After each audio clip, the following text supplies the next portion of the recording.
Allora, questa sera vi presentiamo Franco Del Moro. Noi, con gli amici di Belluno Libera, l'abbiamo conosciuto personalmente l'anno scorso, quando con 100 giorni da Leoni sono venuti a Feltre. Quindi è stata l'occasione per poterci incontrare, per poter parlare personalmente con lui.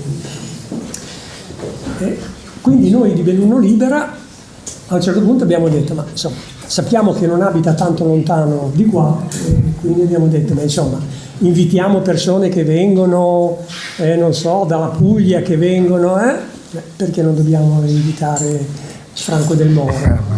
Non era un obbligo. E quindi è nata in questa maniera l'intenzione di chiamarlo. Lui è stato molto gentile ad accettare immediatamente di venire qua questa sera, e quindi Franco Del Moro è l'ennesimo bolognese bolognese che viene qua. Abbiamo avuto bolognese, esatto, sì. Abbiamo avuto Lamberto Rimondini, c'è lui, ci siamo noi, insomma, quindi ci ha fatto molto piacere. Franco è giramondo, chiamiamolo così, un giritalia, perché appunto è nato a Bologna, vissuto in Piemonte, a Milano prima, vissuto a Milano, poi in Piemonte, poi sei tornato in Lombardia nelle zone Emilia Romagna, Lombardia, Piemonte e Veneto. Ecco, poi ha scelto definitivamente, non lo so se è stata una scelta sua, se è stata una scelta di cuore, insomma, di venire definitivamente ad abitare nel Veneto. Questa sera non avremo sicuramente una serata, una presentazione dove parleremo di politica, quella ai massimi sistemi, di guerra, questa sera parleremo di spirito e di anima, e penso che sarà veramente un sollievo un po' per tutti. Quindi, caro Franco, grazie Sanzio. Non te ne andare. No, grazie a Sanzio per questa generosissima presentazione e grazie a tutti voi per essere qui. Io spero che sarà anche un dialogo, quindi sentitevi liberi di intervenire o portare elementi al nostro confronto.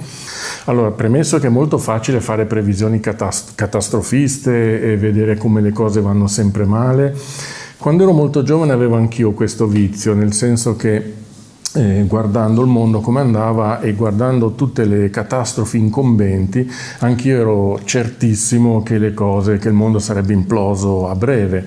Poi quello in realtà non è successo, questo non succede mai, e già questo lascia intendere che il disegno che sottende agli eventi di cui noi siamo testimoni è diverso da quello che percepiamo, ma anzi sotto molti aspetti in realtà il mondo è fortemente migliorato, anche se ovviamente un'analisi razionale dello scenario o degli scenari che sono in divenire può smentire questa interpretazione, ma già il fatto stesso che noi stasera siamo qui a parlare di questi argomenti è il sintomo che noi non siamo più soddisfatti dalle interpretazioni o da quello che la realtà ci propone.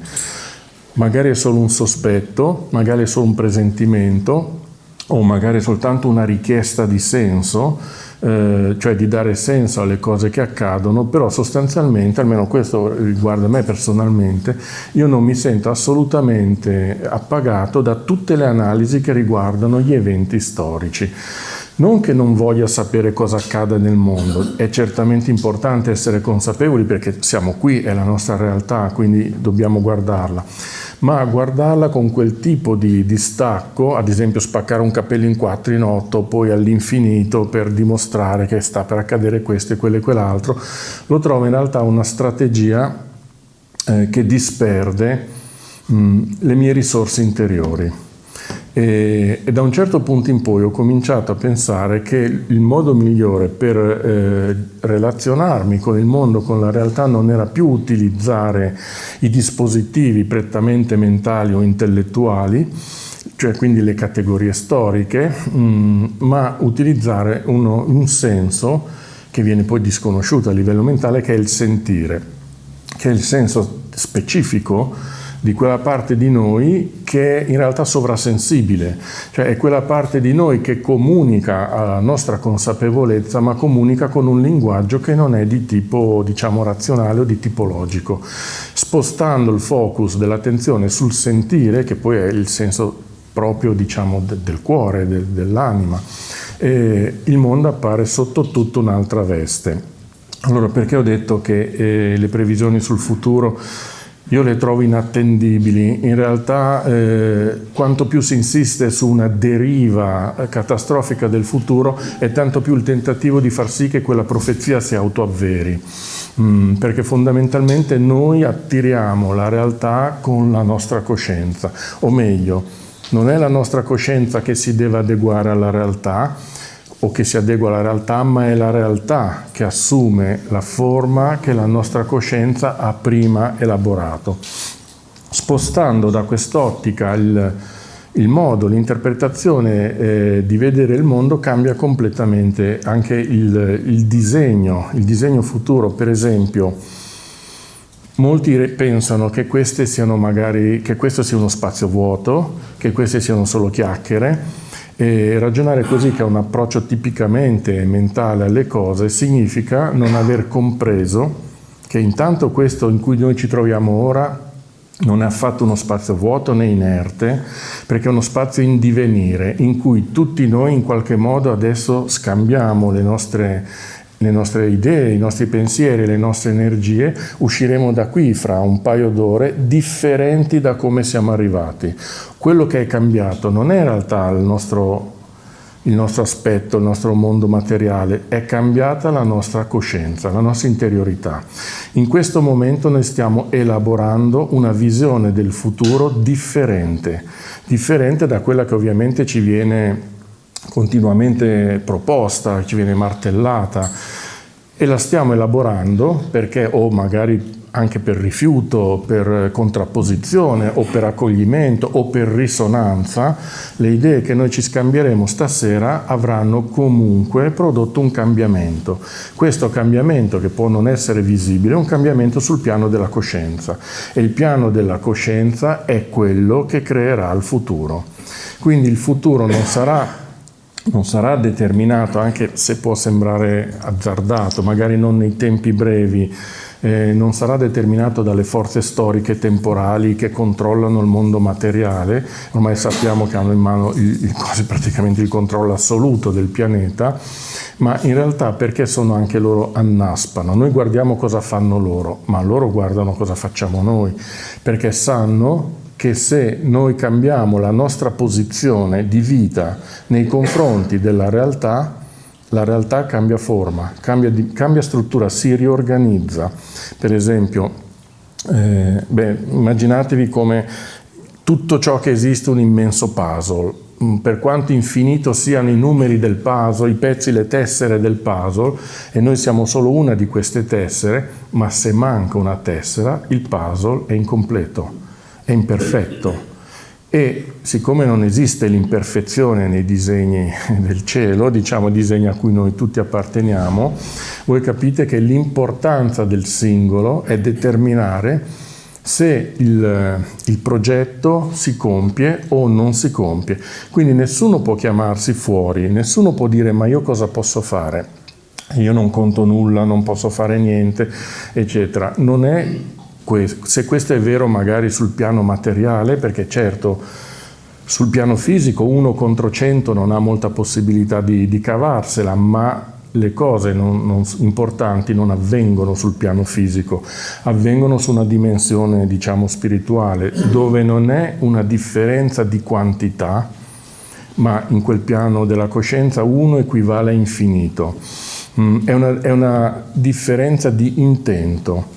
L'intento di un solo cuore, diciamo, radiante, può respingere, creare un'onda di risonanza che arriva fino agli estremi confini dell'universo, quindi 1 vale infinito su quel piano lì. In realtà poi al cielo non sta a guardare su chi sono puntati gli occhi del cielo, non certo sui ricchi, famosi, su chi vince le guerre, no, è puntato su ognuno di noi per vedere da quale parte noi scegliamo di stare.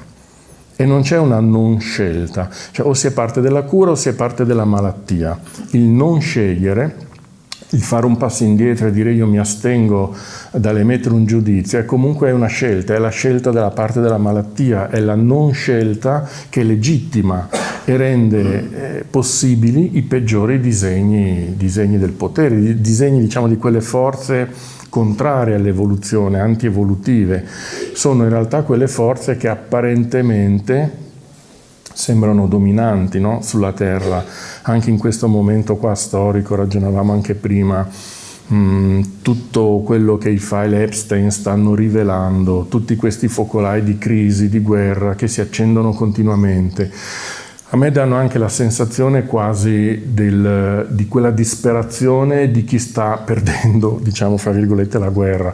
Quello che ad esempio nella seconda guerra mondiale fu l'editto Nerone di Hitler, cioè quando Hitler nell'aprile del 1945 si rese conto che tutto era perduto, emise questo editto che poi per fortuna venne disatteso dalla maggior parte dei suoi generali di distruggere tutto, nel senso di bruciare tutto e distruggere. Se non siamo stati, lui diceva, la razza superiore, allora non siamo degni di esistere, quindi sterminate addirittura anche la Germania stessa.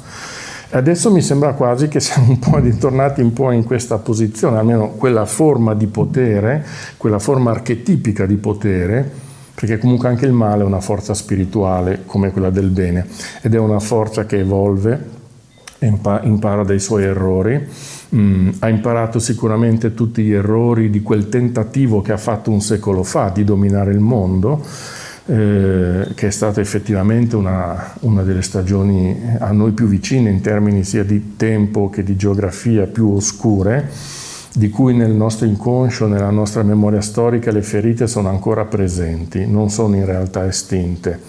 Non a caso vi sarete accorti come in questi anni, fra i dispositivi più efficaci di interpretare quello che stava accadendo, sono stati utilizzati dispositivi storici che sono serviti a interpretare quello che era accaduto nei 12 anni dell'hitlerismo, perché fondamentalmente cambiava la forma, ma l'essenza archetipica del tipo di energia che era tornata a invadere le nostre vite era la stessa. Quindi vedete bene anche l'importanza della memoria storica, cioè di conservare il ricordo persino di cose che non abbiamo vissuto. Questo in realtà non è proprio un ricordo di tipo mentale, è più un ricordo di tipo animico, per quanto a noi non eravamo ovviamente presenti in quel periodo lì, però noi abbiamo nel nostro codice genetico, diciamo animico, una memoria che è ancora vivissima di quei tempi e addirittura alcuni ritengono che si stanno rivivendo traumi non risolti proprio perché quel periodo ha creato un'onda d'urto tale che sta durando ancora adesso. Fra l'altro, appunto, vedete bene che per quanto i disegni nichilisti siano così potenti, così forti, non durano mai più, cioè non sono veramente disegni che hanno la capacità di durare, di conquistare l'anima del mondo. Anche appunto l'hitlerismo è durato alla fine 12 anni, tutta la sua enorme macchina da guerra è durata meno di un paio di pantaloni, insomma. Quindi, e questo in realtà è uno dei motivi anche che io ho di fiducia nell'interpretare le cose che accadono come cose che servono fondamentalmente a incrementare la nostra consapevolezza. Premesso che non accade nulla, cioè diciamo il cielo, usiamo questa categoria, il cielo non ci manda nulla che non sia necessario, ci manda non quello che noi desideriamo, ma quello che a noi serve. E a noi serve perché forse in qualche modo non abbiamo ancora compreso realmente alcune leggi fondamentali, comprese le quali le cose, ad esempio come un'operazione chirurgica, nessuno vuole essere operato, magari però continua ad assumere posizioni, a fare scelte di vita che lo portano inevitabilmente a essere a un intervento chirurgico. Ma se a monte lui cambiasse per esempio le sue scelte di vita nocive, quell'intervento non sarebbe più necessario a un certo punto. Questo è un po' come funziona la dinamica delle vicende umane. Se siamo noi i primi a rifiutare l'idea Per esempio l'idea della guerra, mettiamola così, se l'idea della guerra venisse completamente espulsa dal campo della coscienza collettiva, la guerra non troverebbe più spazio per manifestarsi sul piano materiale, nonostante quella piccola percentuale, che è una percentuale molto piccola di persone patologicamente collaboratrici, diciamo i servi del male, dell'ombra, che fra l'altro non è neanche così difficile capire chi sono, quando dicono ma chi sono questi? Sono tutti quelli che sono in cima o che siedono nelle centrali del potere, sono quelli che sono in cima alle gerarchie di potere. Per questo io diffido fondamentalmente di chiunque abbia una grande autorità, una grande ricchezza e una grande fama. Potere, ricchezza e fama sono i tre doni, le tre più grandi tentazioni che le forze antiumane offrono agli uomini per portarli dalla loro parte. Questo è fondamentalmente anche in letteratura il contratto che si fa con l'ombra, il contratto che si fa col diavolo.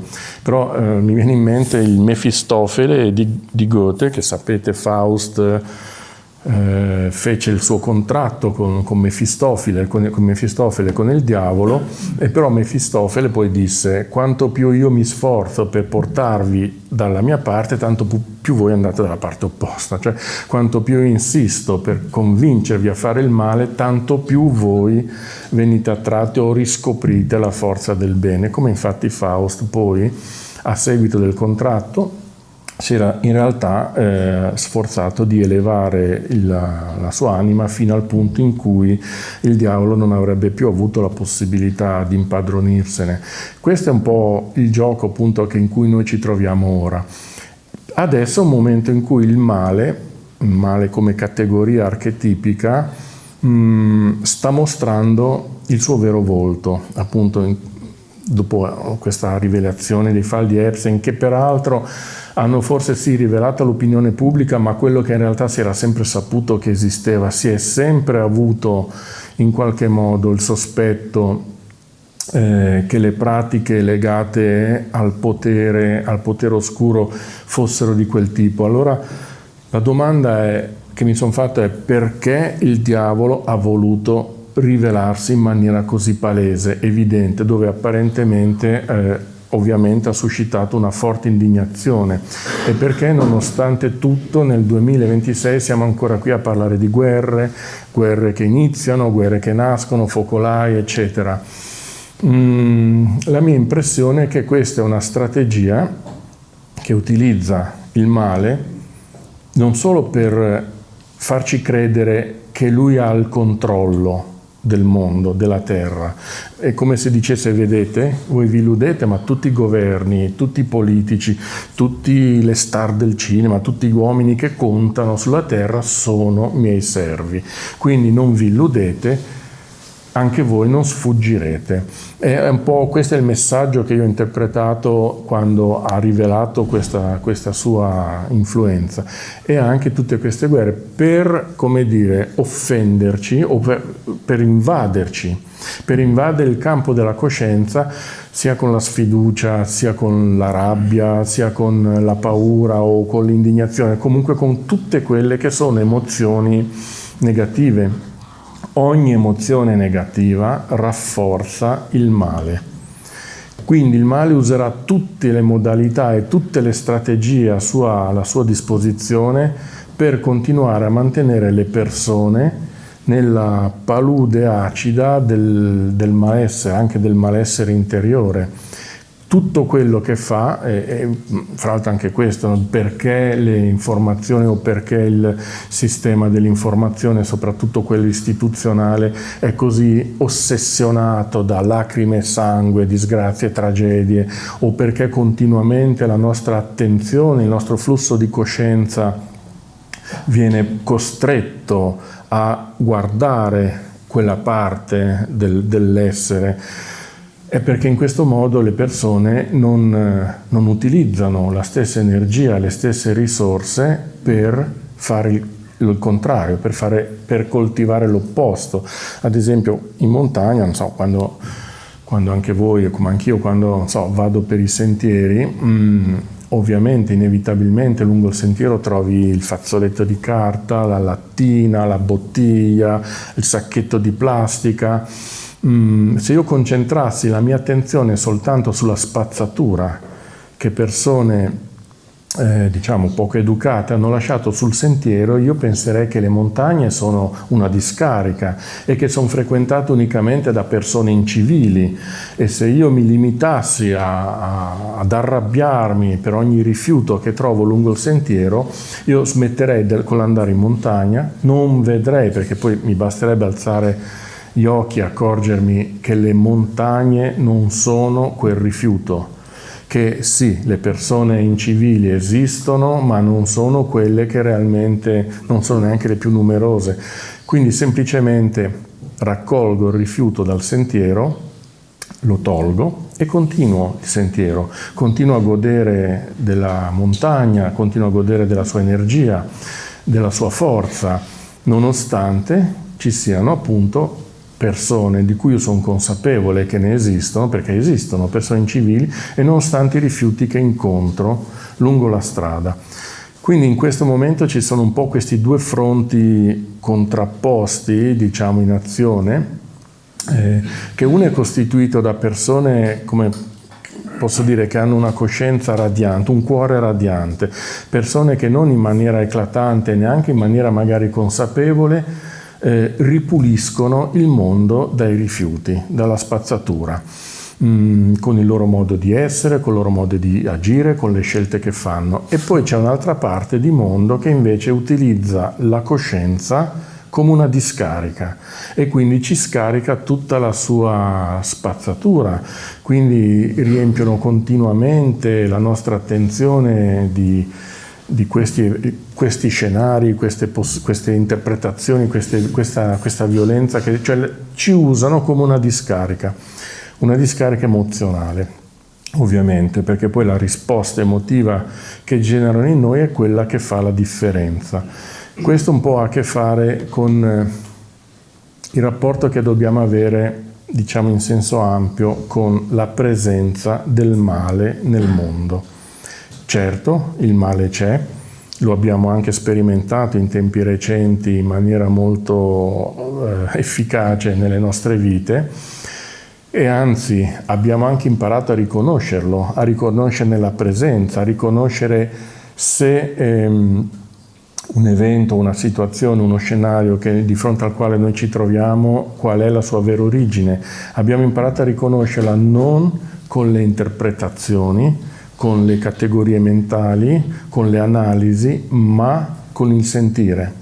Cioè, credo che ognuno di noi abbia, soprattutto in questi anni, sviluppato questa capacità di accorgersi o di sentire che c'è una stonatura, che non è l'intento dietro magari a un evento o a un disegno, a un politico, o a qualunque altra cosa, non è un intento, è come se avessimo sviluppato una spia rossa sul cruscotto della nostra coscienza che ci avverte quando siamo in presenza del male, e questa è una delle prime lezioni di questo periodo, di questo momento. Cioè siamo in questo momento come se stessimo ricevendo un addestramento a riconoscere il male laddove si insinua. E spesso si insinua in modalità che prima non saremmo stati in grado di cogliere, perché fra l'altro appunto il male non è come crediamo, i demoni non sono repellenti, brutti, cornificati. In realtà il male spesso è molto seducente, può anche essere molto accolto, molto affascinante. Questo in realtà è il modo migliore, più subdolo, attraverso cui il male si insinua nelle nostre vite. Il più delle volte lo fa sfruttando una nostra fragilità o una nostra debolezza, mai cercando con la forza di indurci o di portarci la sua parte. In genere, spesso, persone fanno o tendono o magari fanno cose che incrementano, diciamo, il lato più inquieto del mondo, lo fanno senza nemmeno esserne consapevoli. Per questo si tende a dire, si dice che nel mondo c'è più sofferenza che cattiveria, cioè il male spesso nasce per ignoranza, non per un reale desiderio di compiere il male. In realtà nessuno volontariamente vorrebbe creare sofferenza al prossimo.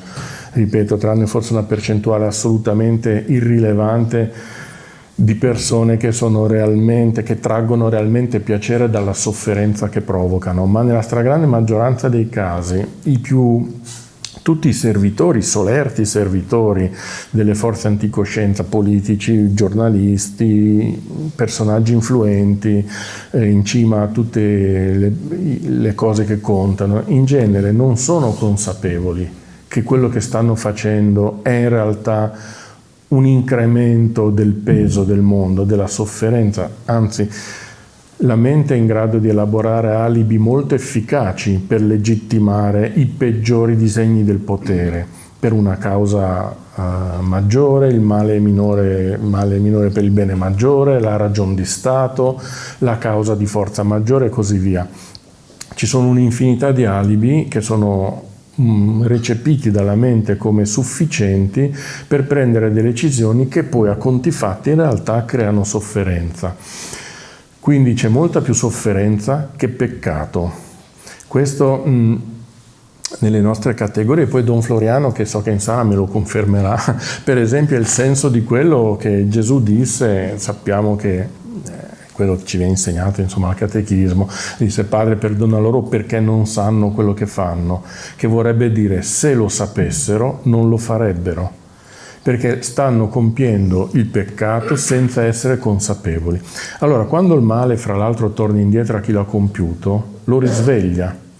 Io non escludo che anche i nostri peggiori nemici, che in questo momento sono contro il nostro bene, possano fra 100 o 1000 anni essere in realtà i più convinti portatori di pratiche positive nel mondo.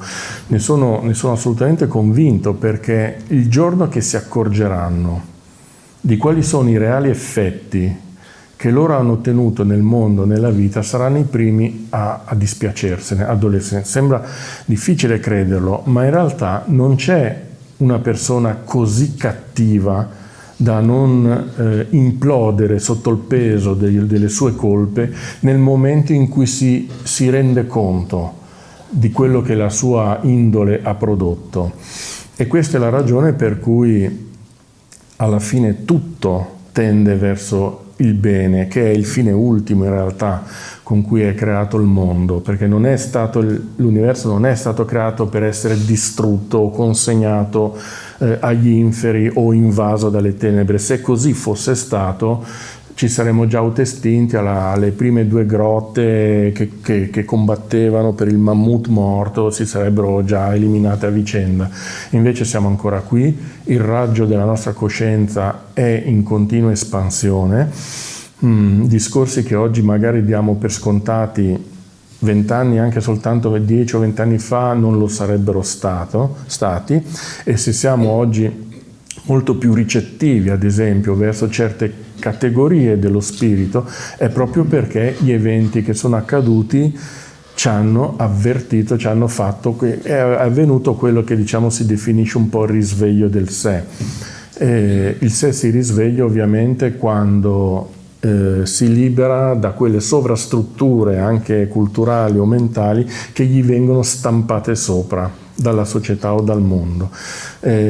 Ed è per questa anche la ragione per cui noi oggi siamo molto meno disponibili a cedere o a delegare a forze esterne anche cose che ci riguardano, perché fondamentalmente abbiamo capito che dipende da noi, siamo noi a essere gli artefici della realtà, non è delegando all'esterno che le cose cambiano. Questo in realtà è un insegnamento comune a tutte le scuole di pensiero, a tutte le tradizioni filosofiche, ossia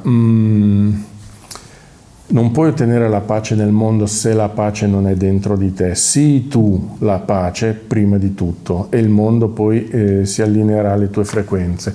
Quindi sii tu il cambiamento, fai tu quello che tu vorresti venisse fatto nel mondo. Se Questo non ha effetto nella realtà materiale, perché le guerre continueranno, i soprusi continueranno, ma laddove tu hai sgombrato, diciamo, dalla spazzatura il mondo intorno a te, ecco che tu lì avrai creato un mondo migliore, che per te sarà una realtà, per te e per le persone vicino a te.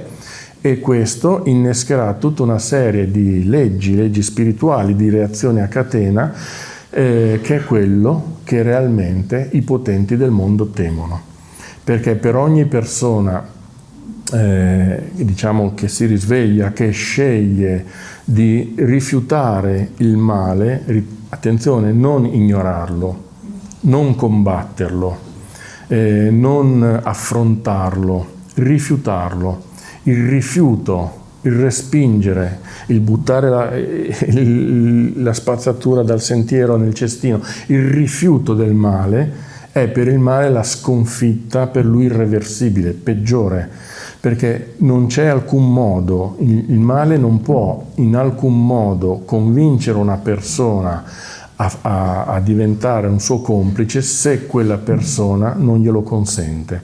Ossia, non c'è modo che un demone possa invadere la nostra anima se la nostra anima non glielo consente, non gli apre la porta.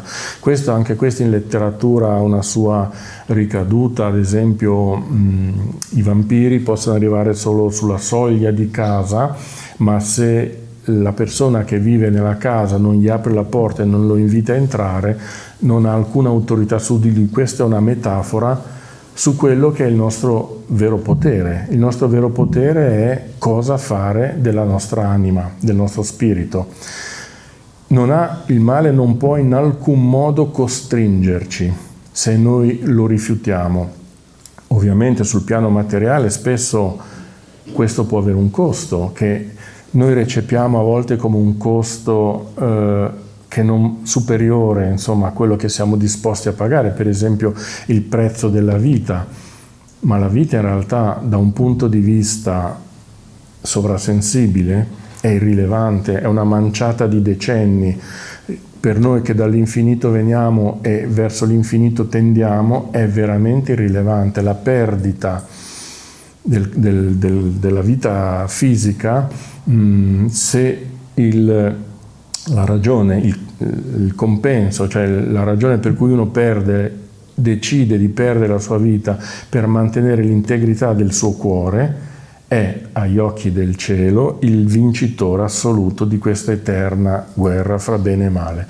Tutto quello, anche perché fondamentalmente a queste forze contrarie non importa il dominio del pianeta Terra, che è un mini pianeta dentro un sistema solare, che è dentro una galassia sterminata, che fa parte di un numero infinito di galassie ancora più sterminate. Cosa volete che gli importi il dominio di quel granello di sabbia nell'infinita spiaggia dell'oceano universo?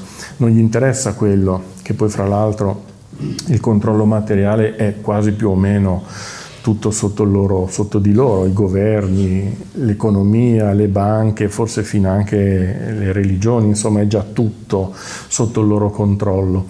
Non gli importa quello che loro gli importa è corrompere la nostra anima. L'unico vero territorio su cui non hanno alcuna autorità, né hanno mezzi, né hanno, per quanto possano essere enormi le loro forze contrarie, macchine da guerra, se il singolo rifiuta il male su di lui non ha alcun effetto e non lo può avere in alcun modo. Non è corruttibile, ripeto, può essere tentato. Sapete quante non voglio ricordarle, insomma le tentazioni comunque sono quelle.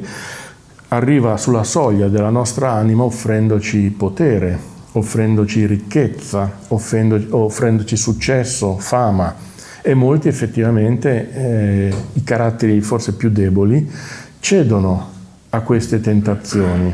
E già questo mi fa pensare che appunto chiunque abbia potere, successo e ricchezza è in realtà un vigliacco, o è un codardo, o è uno che ha preferito cedere a una tentazione di quel tipo piuttosto che continuare a mantenere integro il suo mondo. E quindi questa è l'incredibile forza che ognuno di noi ha, quello di rifiutare il male. E ripeto, per quanto possa essere estesa la legione dei pretoriani dell'inferno, se il singolo non lo fa entrare nella sua anima, nessun demone ha alcuna autorità su di lui. C'è anche un precedente storico molto bello. Proprio qui nel 500, quando ci fu la guerra fra l'impero ottomano e la Repubblica di Venezia, a Venezia si diffuse un po' questa paura fra il popolo che il diavolo entrasse nelle case, portasse via i bambini, eccetera. All'epoca c'era un umanista che si chiamava Leone Agliacci, era anche un monaco molto molto illuminato, che fece affiggere per tutta Venezia una bolla in cui diceva: se il diavolo si presenta sulla vostra porta, sbattetegli la porta in faccia. Lui non ha l'autorità, il cielo non gli consente l'autorità di entrare in casa vostra. Quindi in realtà rese semplice comprendere quella che in realtà è un'eterna legge spirituale. La scelta di alimentare le peggiori presenze nel mondo è la scelta e la responsabilità è sempre individuale. Quindi ripeto, se anche tutto il resto del mondo va a catafascio ed è immerso nell'oscurità, nelle tenebre più dense, ma se io accendo un punto luce nell'oscurità, l'oscurità dove quella luce accesa è costretta a indietreggiare. Non esiste il buio come forza in sé, il buio è assenza di luce, così come l'odio è assenza di amore, ma il buio, la luce si può creare, la luce esiste in questa metafora, il buio non esiste. Io non posso prendere una lampadina nera, l'accendo e fa buio. Questo non esiste in alcun modo. Il male è assenza di bene, non è in realtà una forza oggettiva, è una forza che esiste come negazione. Quindi nella metafora dell'oscurità io accendo quel punto luce che significa il cuore radiante, quello che anche nelle iconografie classiche voi vedete che tutti i martiri, tutti i santi hanno sempre cuori e aureole radiante. Non è una luce che si consuma, non è una candela che si consuma. Nel momento in cui un cuore si risveglia e accende un punto luce nel buio, l'oscurità è costretta ad arretrare. Per quanto imponente sia, lì dove quel punto luce è acceso, il buio, il male, l'oscurità indietreggia. Questo innesca tutta una serie, ad esempio innesca la legge di attrazione. Se vi immaginate di esservi persi in una foresta oscura e vedete una luce in lontananza, vi sentite attratti e si è attratti, quindi la luce attrae altre luci, quindi si innesca quello che poi è quello che sta avvenendo ora, in realtà un risveglio di coscienza che parte dal basso, che non è un fenomeno collettivo, non è neanche un fenomeno che può essere indotto all'esterno, a livello collettivo, è una scelta individuale. Ma siccome questa scelta individuale sta diventando molto molto rilevante negli equilibri del mondo, ecco perché il potere che ha sempre tenuto nei secoli scorsi il controllo del mondo comincia ad annaspare e allora deve giocarsi tutte le sue carte, deve far vedere tutto quanto il suo potere, insomma. Ma ugualmente, per quanto il male sia presente intorno a noi, lì dove noi ci troviamo abbiamo il potere di costringerlo ad indietreggiare. Questo innesca anche, oltre a questa legge di attrazione, anche una seconda legge, che è la legge di risonanza. Ossia, faccio un esempio tipico dei musicisti: se io avvicino a dei diapason inerti un diapason vibrante, anche i diapason inerti cominciano a vibrare sulla stessa frequenza. E questa legge di risonanza, che è una legge che poi è una forma, diciamo, un'energia che si estende all'infinito, fa sì che anche una sola persona possa far risuonare per affinità, come questa onda si spande all'infinito e raggiunge tutti, chiunque entra in risonanza con quella forma pensiero inizierà a sua volta a risuonare. Questa è la forza della coscienza.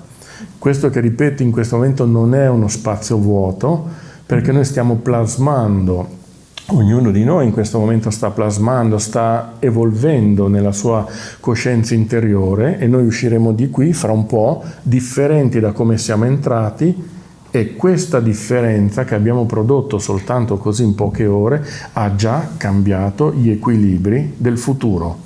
Perché ci saranno ancora più persone dopo stasera che avranno in qualche modo o per risonanza o per attrazione o per altre vie che saranno magari individuali, ognuno ha un suo percorso, avranno comunque incrementato quella barriera della coscienza che è quella che in realtà inibisce i disegni del potere, mettiamola così.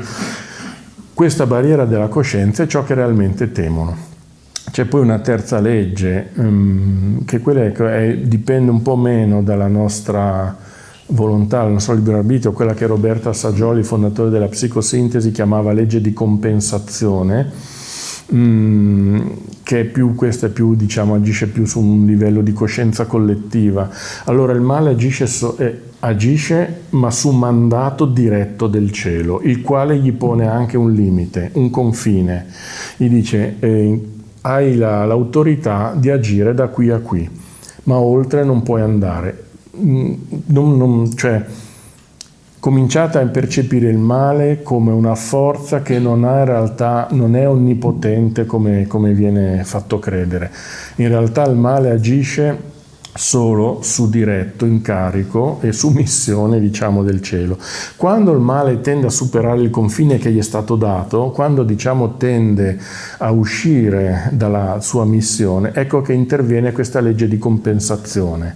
Un male eccessivo produce per contrappunto un bene molto superiore, cioè viene rimesso all'ordine, al servizio, viene rimesso laddove gli compete. Perché la finalità ultima, la funzione ultima di tutto quello che noi rubrichiamo come forze del male, in realtà a lungo termine è condurre un numero sempre maggiore di persone verso appunto questa accensione delle coscienze, dei punti luce.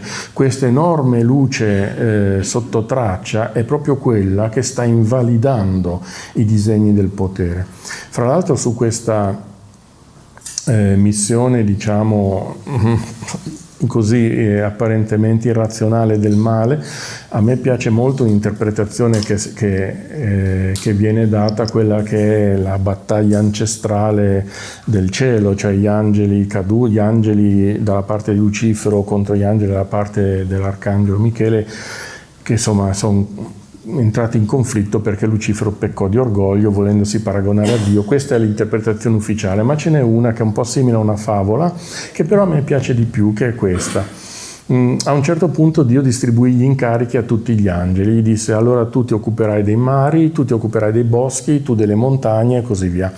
Arrivò a un certo punto in cui disse: ora mi serve qualcuno che si occupi di fare il male. Chiaramente nessuno vuole assumersi questo incarico, e allora Lucifero, l'angelo della luce, l'angelo più vicino alle grazie di Dio, così dicono, disse: okay, va bene, io mi prendo questo incarico e farò il lavoro sporco di fare il male sulla terra. Quindi praticamente da questo punto di vista Lucifero sta facendo esattamente quello che Dio gli ha chiesto di fare, ossia metti alla prova gli uomini, misura la loro capacità di resistere al male, e quindi lo puoi fare soltanto cercando di fargli del male, di portarli dalla loro parte, invadendo il più possibile le loro vite con tutte le strategie a cui tu hai accesso, di quelle che sono tutta questa serie di risposte emozionali che poi diventano scelte di vita, posizioni di vita che non fanno altro che rendere ancora più persistente la presenza del male nel mondo. Questo porta a ragionare appunto su qual è allora il nostro corretto modo. Poi tu fermami, no, anche intervieni, se no. No, tranquillo, è un piacere ascoltarti, quindi a ruota libera. Allora, su qual è appunto la nostra posizione, no? Nei confronti delle cose che accadono. Allora, come ho detto, l'indifferenza è una delle strategie più pericolose a cui ricorre, diciamo, queste forze anti-evoluzione, cioè il rendere le persone indifferenti, convincerle che non possono fare nulla, che non contano nulla, e quindi far finta che non esista la presenza del male. Quella è soltanto una delle sue strategie. Un'altra delle sue strategie migliori sono state anche tutte catalogate, per esempio lo scoraggiamento, che è quello che hanno cercato di fare adesso, spingere le persone alla depressione, allo scoraggiamento, che anche questo è un grosso errore, perché ad esempio non solo chiude il cuore delle persone e quindi le rende impermeabili, per esempio, a forze evolutive, ma rende addirittura doppiamente difficile il lavoro di quelle forze angeliche, chiamiamole così, nostre alleate, che non solo devono contrastare il male fuori di noi, ma devono contrastarlo anche dentro di noi. E l'errore più grave della sfiducia, dello scoraggiamento, è il non aver fiducia nel disegno del cielo, cioè dubitare del fine ultimo, cioè della superiorità del disegno, diciamo, del sé, dell'assoluto, del cielo, di Dio. Qualunque definizione si avvicini al vostro linguaggio, alle vostre categorie culturali, va bene. Tante definizioni diverse definiscono poi la stessa sorgente, la stessa cosa, quindi io ogni tanto utilizzo l'angelo interiore, il sé, Dio, l'assoluto, l'universo, stiamo parlando sempre della stessa cosa. Quindi la persona scoraggiata è una persona che ha perso la fiducia nel disegno del cielo e comincia a pensare che le forze anticoscienza siano vincenti. Quindi questa è una trappola subdola. Poi vabbè, c'è la trappola dell'odio, lo seminare di Zania, il far sì che una persona risponda con la rabbia e non con la compassione e non con l'empatia.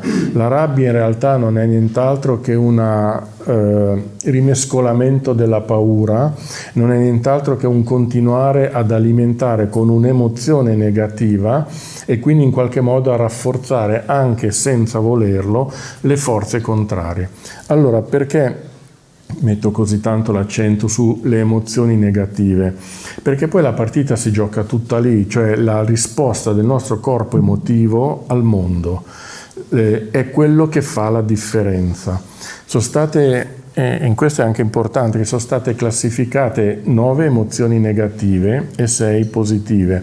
Le emozioni negative sono tutte quelle che in qualche modo rientrano e fanno parte del far crescere il male nel mondo, che si nutre di emozioni negative, e che sono la rabbia, l'ansia, la paura, la colpa, la vergogna, la tristezza, l'invidia, la gelosia, il disgusto.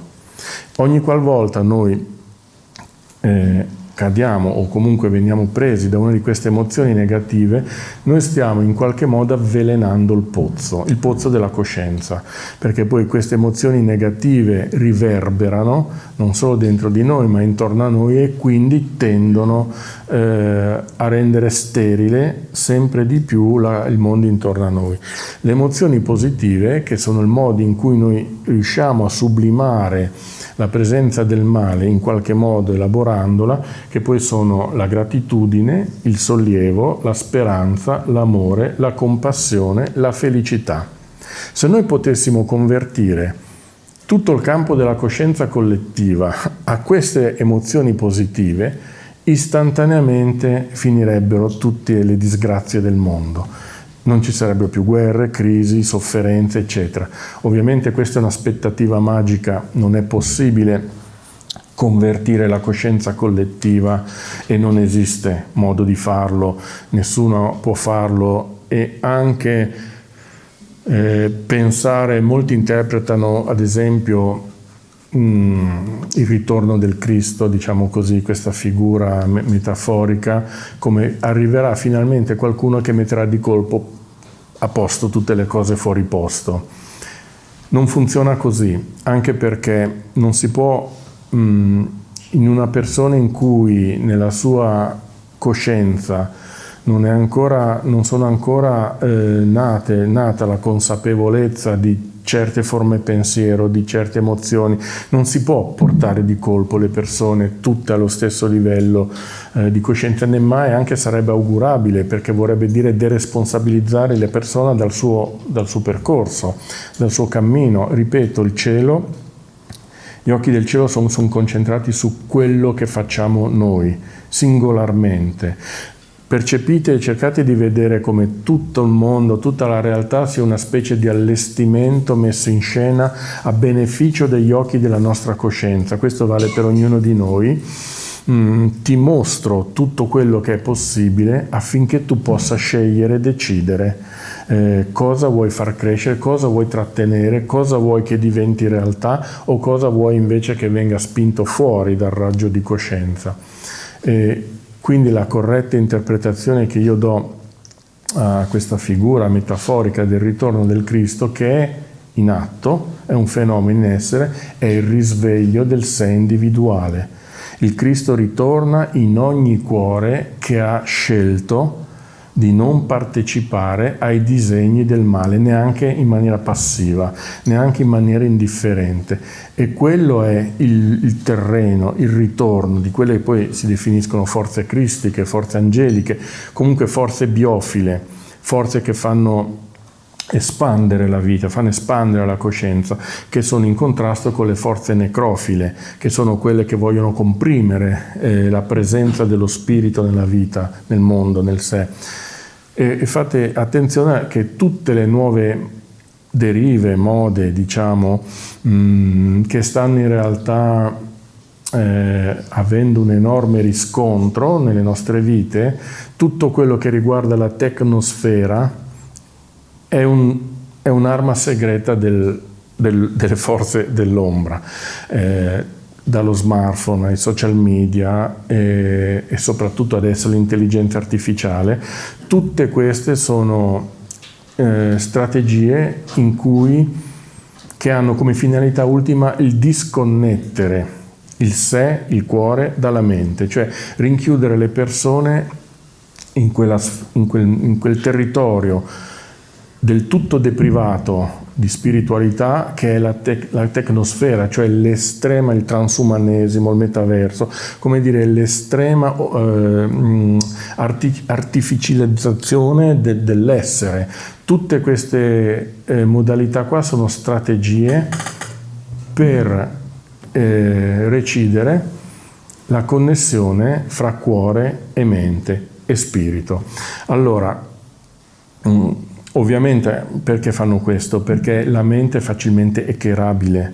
Come ho detto prima, se chi vive unicamente su un piano mentale può essere manipolato con estrema facilità, non c'è neanche bisogno che intervengano forze sovrasensibili, basta la PNL, basta la propaganda. Il cervello, la mente può essere facilmente infiltrata da forze di questo tipo. Lo è molto molto meno quando al pensiero logico sovraintende la sensibilità, il sentire. E il sentire, la sensibilità, quindi la risposta emotiva, la risposta del nostro corpo emozionale è l'anima, come dire, l'interfaccia fra mente e spirito. Ed è la spiritualità la vera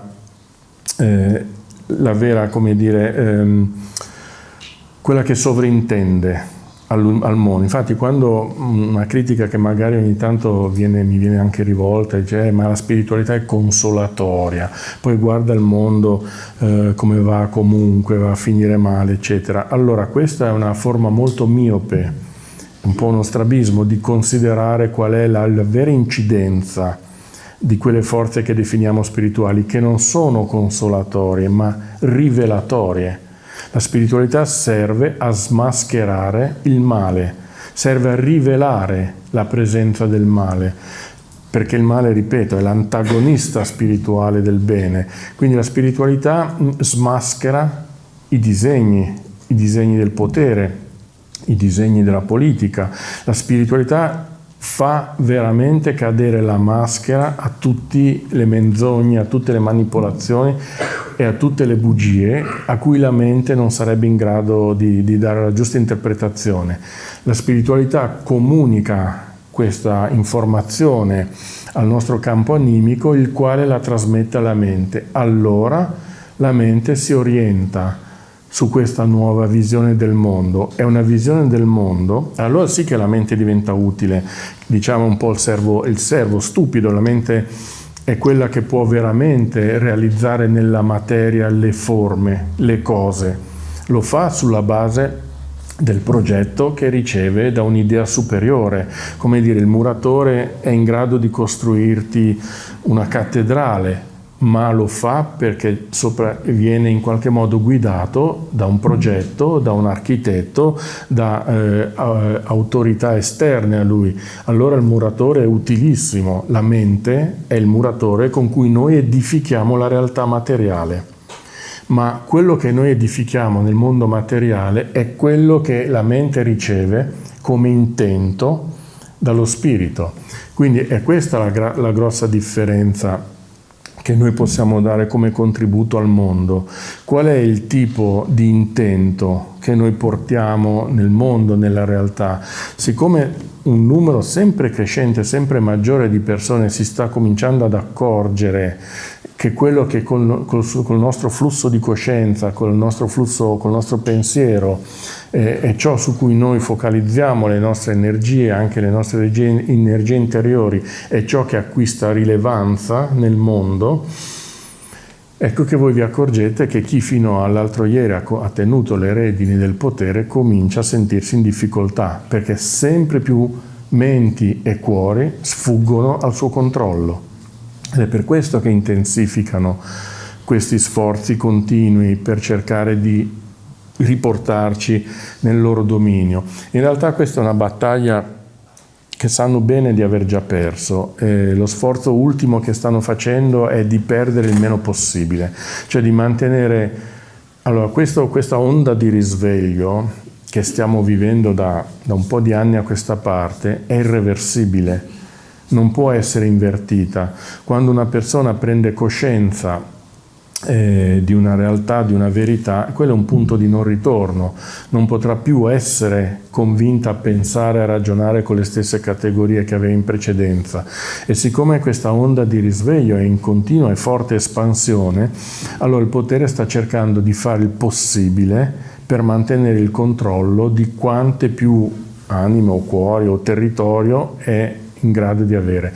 Ma è chiaro che è un tempo al termine, cioè noi siamo un po' in un punto di convergenza fra una parabola discendente, che sono le categorie che hanno dominato almeno il mondo occidentale, che è quello insomma in cui per il mondo orientale magari è un po' diverso dal nostro, quelle categorie culturali e mentali che hanno dominato fino adesso, e l'inizio di una nuova fase evolutiva, una nuova parabola crescente che pone non più la mente o non più la razionalità al vertice delle società o delle civiltà, ma c'è un'inversione. La spiritualità sta diventando la categoria maggiormente utilizzata anche a livello individuale per relazionarsi con la realtà, che non vuol dire fare una vita differente, vuol dire fare la stessa identica vita che si è fatta finora, ma con una sensibilità completamente diversa.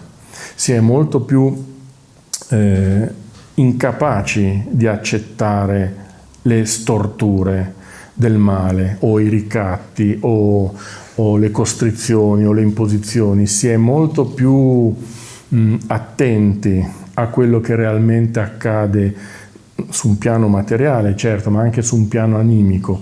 Questa è la nuova parabola, diciamo, ascendente, perché il futuro, comunque il futuro di tutta l'umanità, la prossima stagione dell'evoluzione, che ovviamente si parla in termini di secoli, non è una cosa che accade la settimana prossima, ma noi siamo qui adesso come testimoni di un momento fondamentale, uno snodo evolutivo nelle epoche storiche, dove un'epoca che ha avuto anche un suo perché, ha avuto un suo ruolo, nel senso che il dominio di quelle categorie luciferiche legate al potere, al progresso, a una forma molto materica di civilizzazione, ha avuto un senso, perché comunque ha portato il consorzio umano ad avere una gestione più efficiente, insomma le cose funzionano, sono più pratiche, funzionano meglio, ma adesso è il momento, ottenuto questo,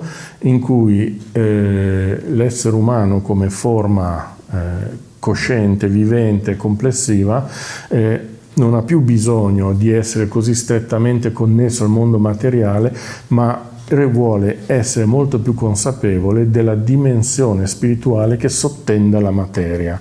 E comunque tutta la materia in realtà, tutto ha origine da questa sorgente spirituale. Una cosa che ripeto spesso è: l'anima non è dentro di noi, siamo noi a essere dentro l'anima.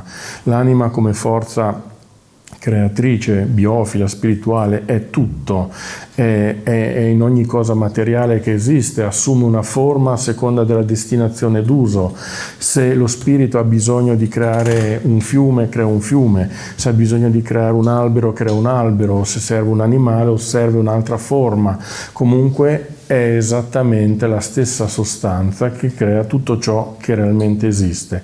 Questa consapevolezza, cioè l'essere fondamentalmente una parte densa di un'energia spirituale, e tutto ciò che esiste di denso, compreso questo tavolo per esempio, è in realtà un'espressione di questa forma spirituale che sottende a tutto ciò che esiste, è quello che sta diventando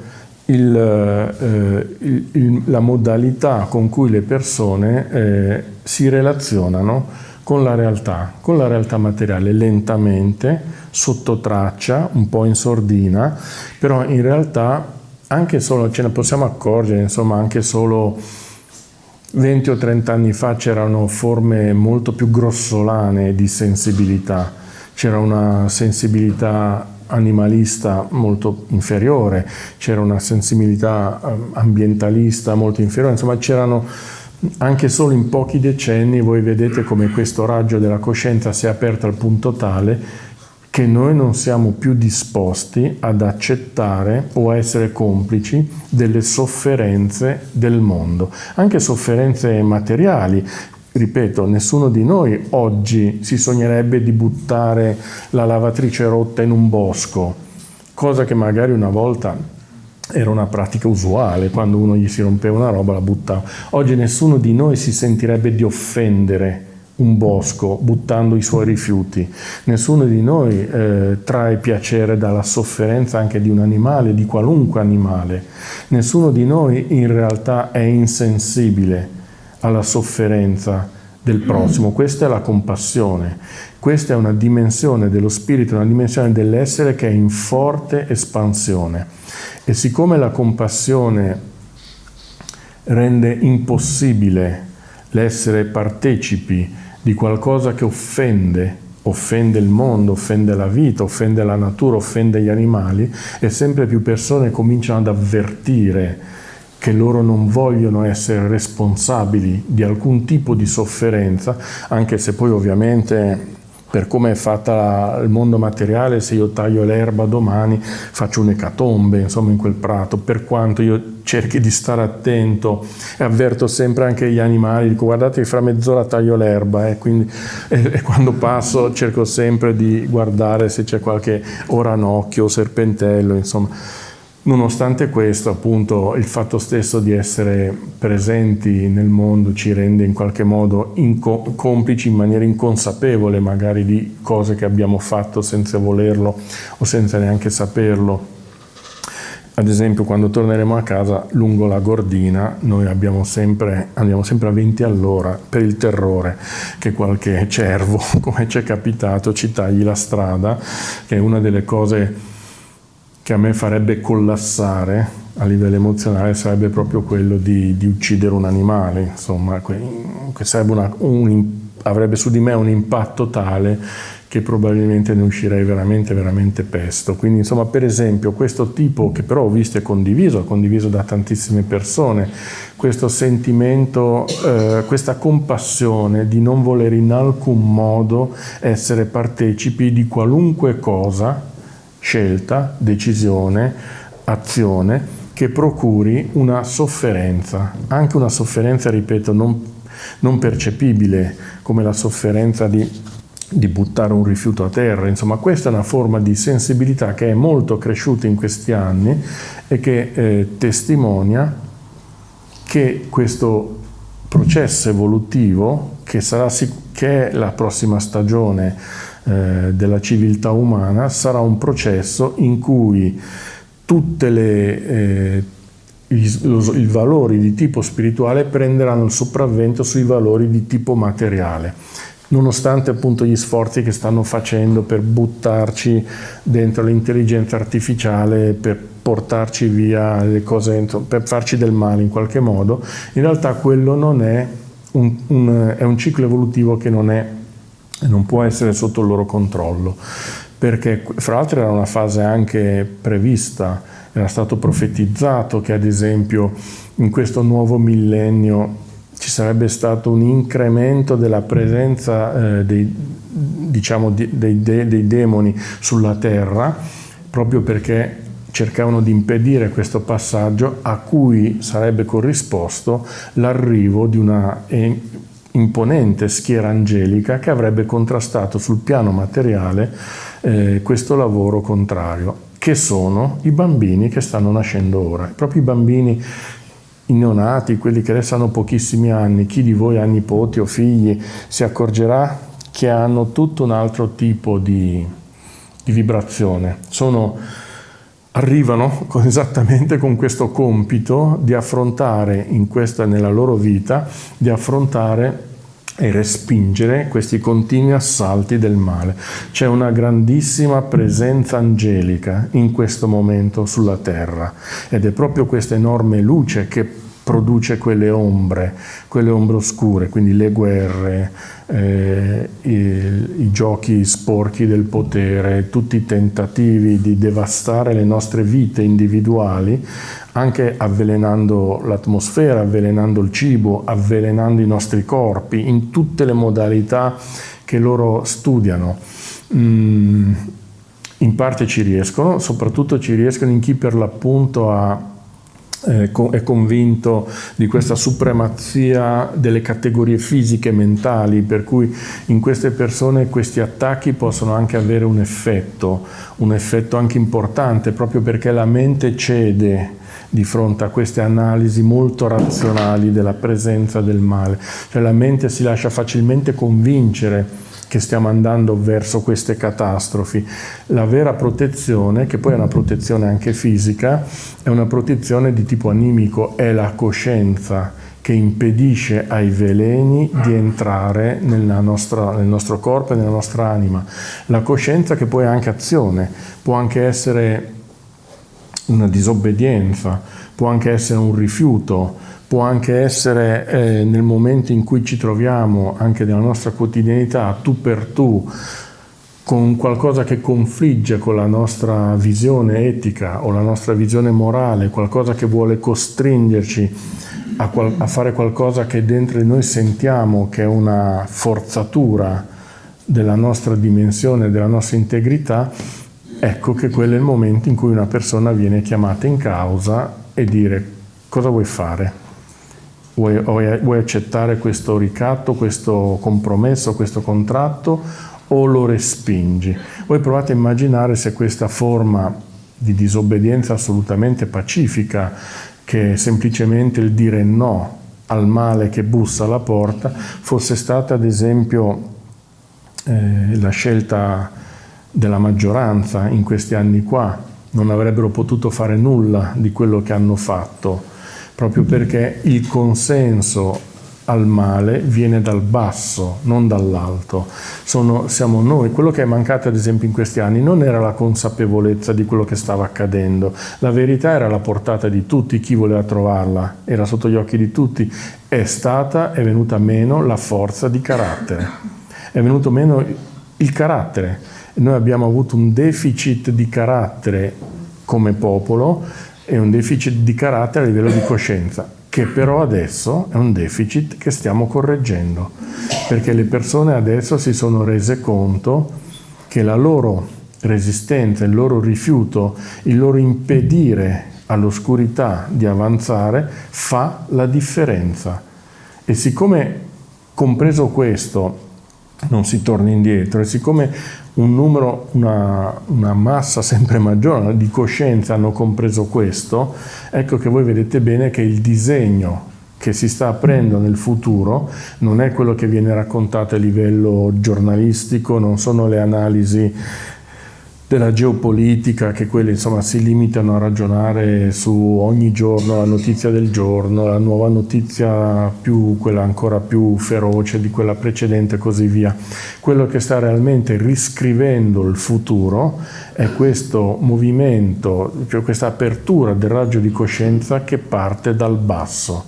E siccome il numero di persone che stanno opponendo una resistenza con la loro coscienza a questi disegni è tale che questa barriera diventerà quello che determinerà realmente il futuro. Quindi non sono assolutamente spaventato da quello che potrà accadere, forse anche che poi potrebbero anche accadere cose sgradevoli, ma del resto provate a immaginare se nel 2019 una persona qui vi avesse detto guardate che l'anno prossimo perderete la libertà, perderete i diritti, vi faranno questo, vi faranno quello, noi avremmo risposto con un'angoscia, un'ansia pesantissima a questa previsione catastrofica.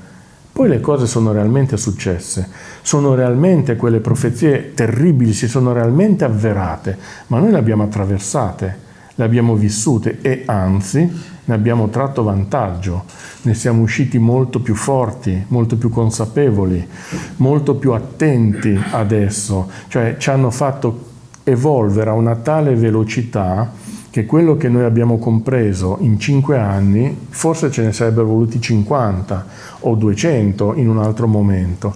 Nonostante questo, appunto, i peggiori analisti ci avrebbero previsto anni terribili. Poi, ripeto, li abbiamo vissuti, li abbiamo attraversati. Se la cosa peggiore su un piano mentale che ci può capitare alla fine, faccio un esempio estremo, se io per difendermi da una persona che mi vuole uccidere, da un assassino, devo diventare assassino a mia volta e io così mi salvo la vita, ma ho realmente salvato la mia anima? Se per impedire a un assassino io devo diventare un assassino, il diavolo mi ha fregato, mi ha assolutamente teso una trappola.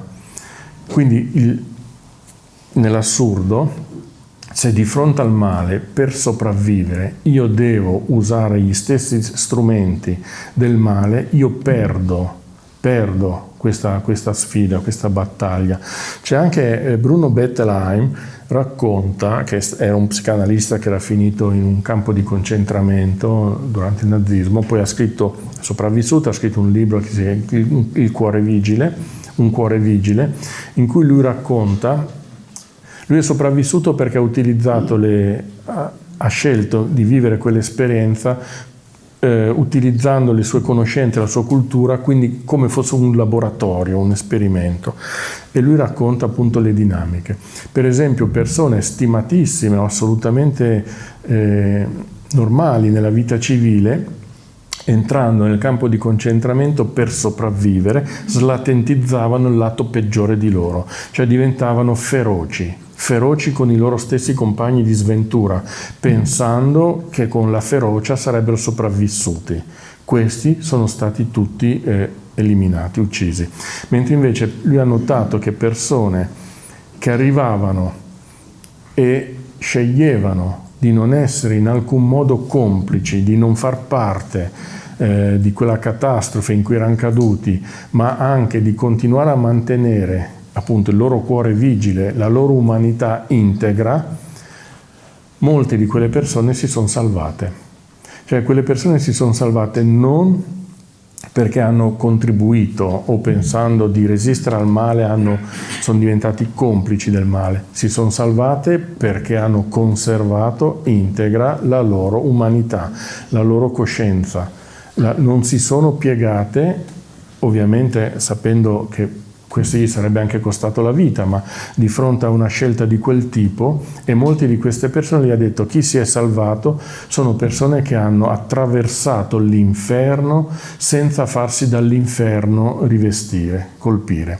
Questo è ovviamente un esempio estremo, ma è esattamente quello che viene chiesto a ognuno di noi. Come ho detto prima, ognuno di noi si trova di fronte a questa domanda: vuoi essere parte della cura o vuoi essere parte della malattia? Attento a dire io non scelgo, perché poi voi sapete che fine hanno fatto gli ignavi, cioè gli angeli che non si schierarono né con Lucifero né con Michele, gli angeli che dissero io resto a guardare e poi vedo come va a finire, gli ignavi che poi Dante mette nell'antinferno, nel terzo canto dell'inferno, cioè né inferno né paradiso, perché respinti sia dai diavoli, i quali si inorgoglivano di fronte agli ignavi, perché almeno loro avevano avuto il coraggio di scegliere la parte sbagliata, ma hanno scelto e hanno lottato per la loro scelta, e rispetto invece agli angeli che avevano scelto un'altra parte. Quindi gli ignavi non li vuole nessuno, gli indifferenti. Il contrario dell'amore non è l'odio, è l'indifferenza. Vivere con le persone indifferenti, vivere a tu per tu con l'indifferenza, essere indifferenti, quello è considerato il peggiore dei peccati spirituali, perché ad esempio l'odio può essere rettificato. Come ho detto prima, anche la persona più malvagia, il giorno che apre gli occhi e si rende conto che ha scelto un sentiero assolutamente sgradevole, pieno di rovi, cambia, senza che nessuno lo costringa a fare. Non esiste la costrizione verso il bene. Il bene è una scelta che ha senso solo se è spontanea, solo se nasce spontaneamente.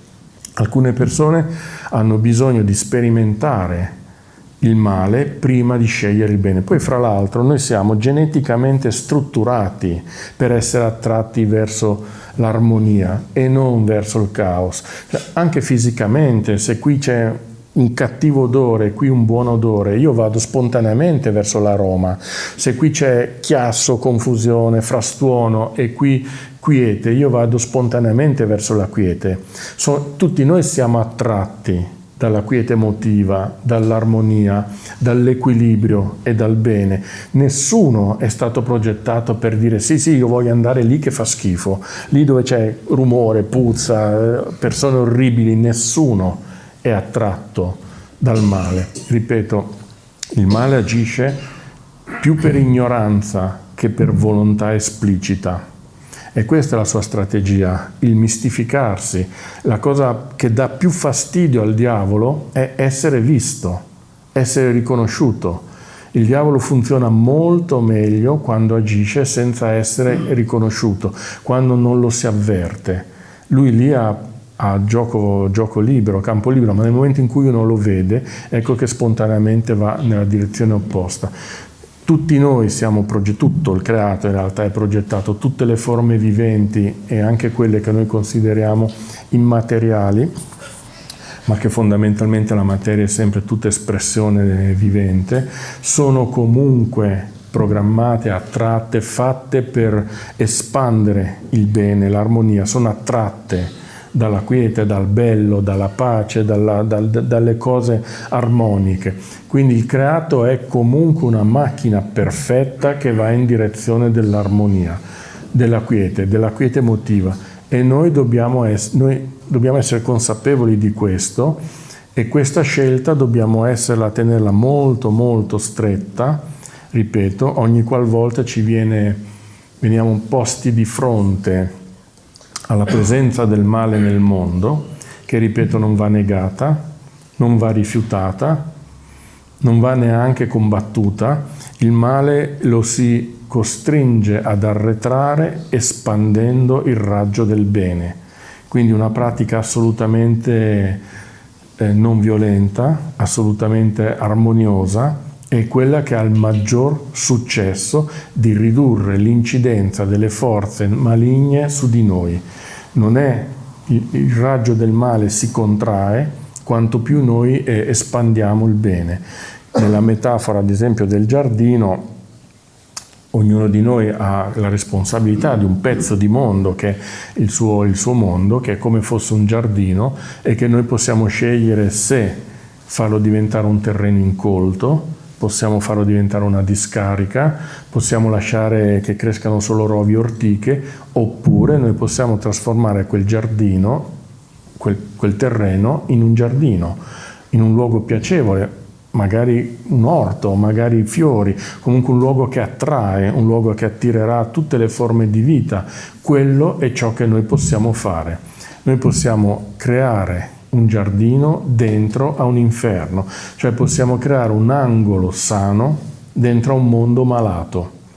E se questo è una pratica che poi ovviamente dai suoi risultati viene appresa per, ripeto, risonanza o attrazione anche dai nostri vicini e dai vicini dei nostri vicini e così via, voi vedete che nel tempo, lentamente, questo lavoro di bonifica del campo della coscienza collettiva, a cominciare dalla coscienza individuale, è esattamente il lavoro che porterà alla dimensione a cui tutti noi aspiriamo, una dimensione molto più amorevole, molto più deprivata di tutte quelle componenti pesanti, una dimensione in cui sarà prevalente, ripeto, non cambierà nulla magari a livello materiale, o cambieranno sì delle cose, perché magari si ridurranno gli allevamenti intensivi, per esempio, si ridurranno certe forme del vivere, dell'essere umani che adesso non sono ancora ben chiare, insomma sono ancora un po' ibride, insomma si incrementeranno sempre di più pratiche virtuose, si incrementeranno sempre di più forme di saggezza e di consapevolezza anche quotidiana, che metteranno comunque al centro forme pensiero legate all'etica, alla morale, alla compassione, quindi in una sola parola alla spiritualità. Questo non è in discussione, questo è esattamente quello che sta avvenendo adesso. La parola che ancora mi piace di più è questa della vibrazione dell'anima, e quindi la vedo nel canto, e come l'arte, come anche la letteratura, cioè tutto quello che è bello è uno spazio intermedio fra l'anima e il corpo, non so, che poi non sono così separati. Insomma, io non pensavo neanche di venire qua a dire la verità. E non capisco neanche perché, non penso per pigrizia, proprio così, invece ho capito subito poi che sarebbe stata uno degli incontri nei quali la nostra sintonia è più completa. Adesso io faccio solo il prete, ma anche il nostro Marco, cioè proprio qui i confini sfumano e parla in noi, chiamatelo come volete, lo spirito, il divino, il cielo, sia luce dunque in tutti noi. Intanto grazie mille, perché anche grazie a Don Floriano e soprattutto a Franco per aver affrontato dei temi veramente alti e assolutamente molto illuminanti e da meditare. È proprio raro sentire cose di questo livello e ne abbiamo tutti bisogno. La mia domanda, allora, siccome ho trovato veramente molto interessante la coerenza con cui hai detto in pratica, se io rischiassi anche la vita non esiste il concetto di, non so, legittima difesa, io uccido per legittima difesa. La coerenza vuole, anche quando addirittura da noi c'era la leva obbligatoria, se una persona sceglieva di fare obiezione di coscienza non poteva possedere un'arma, non è che poteva dire adesso io però mi tengo l'arma in casa. Coerenza vuole che se tu rifiuti le armi, rifiuti e basta. Quindi il tema del rifiuto del male è molto molto importante e però conservarlo sempre. Come dicevi, noi stiamo, grazie anche a tutto quello che ci è capitato di apparentemente negativo, siamo tutti in un'onda anche evolutiva, processo dal quale dici non si torna indietro. Nello stesso tempo anche questo male si sta evolvendo, si sta organizzando. Quindi noi rischiamo di trovarci davanti, a parte personaggi che farneticano di anticristo, per mettersi come loro, se uno si mette dalla parte di chi combatte l'anticristo è come se si mettesse dalla parte, diciamo, del bene. E in noi quindi ci troviamo di fronte non solo a un male ben evidente, ma anche a situazioni dove ci sono dei pensatori, dei movimenti, delle egregore che sembrano positive o anche i cosiddetti salvatori del mondo. Vedo intorno a me anche persone che, non so, magari si dichiaravano contro le guerre e poi magari ammettono, beh, adesso ci sono delle guerre giuste, oppure e quindi secondo me c'è il rischio che pure in questa evoluzione, siccome si sta evolvendo anche il male o chi fa il male, noi ci troviamo di fronte a sfide sempre più difficili anche, e quindi ti chiedo su questo come possiamo aiutarci. Sì, hai perfettamente ragione.